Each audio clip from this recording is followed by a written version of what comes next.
Баршаңызға сәлем, менің құрметті көрермендерім. Мен арнама қош келіпсіздер. Бүгін сіздермен жасалу жолы өте оңай, дәмді болып шығатын ыстық бутербродтар жасаймыз.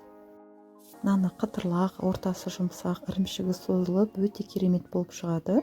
Бұндай тағамды таңғы асқа немесе түс ретінде ұсынсаңыздар болады. Бұндай бутербродты дайындау аса көп уақытты қажет етпейді. Отбасыңызға, балаларыңызға ұнап, сізден қайта әзірлеуді сұрайтынына сенімдімін. Ал енді бастайық. Ең алдымен өзіңізге ұнайтын кез келген колбаса немесе сосисканы майдалап көбіктеп турап аламыз. Туралған колбасаны бөлек ыдысқа саламыз. Ары қарай болгар бұрышында майдалап көбіктеп турап аламыз. Болгар бұрышының әртүрлі түсінен таңдасаңыздар да болады. Сонда бутербродымыздың түсі әдемі, тартымды болады. Туралған болгар бұрышында колбасаға қосамыз. Келесі кезекте қызанақты да майдалап көбіктеп турап аламыз.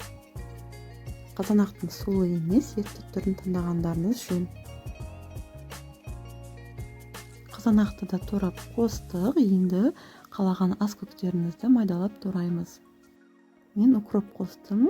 Петрушка немесе көкпияз қоссаңыздар да болады. Келесі кезекте ірімшікті де майдалап көбіктеп турап немесе теркадан өткізіп аламыз. Ірімшіктің 3/2 бөлігін турамамызға қосып, қалған бір бөлігін шетке алып қалыңыздар. Ал енді дәміне қарап тұз қосамыз. Сондай-ақ қара бұрыш қоссаңыздар да болады. Және 2-3 қасық майонез қосып, жақсылап араластырып аламыз. Майонездің орнына қаймақ қоссаңыздар болады. Бутербродымыздың салмасы дайын болды. Ал енді батондарды тілімдерге бөліп турап шығамыз. Егер де менің арнама жазылмаған болсаңыздар, міндетті түрде жазылып қоюларыңызды сұраймын.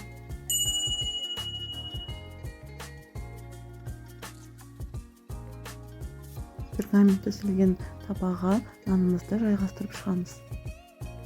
Нанның үстіне дайындаған салмамызды салып шығамыз.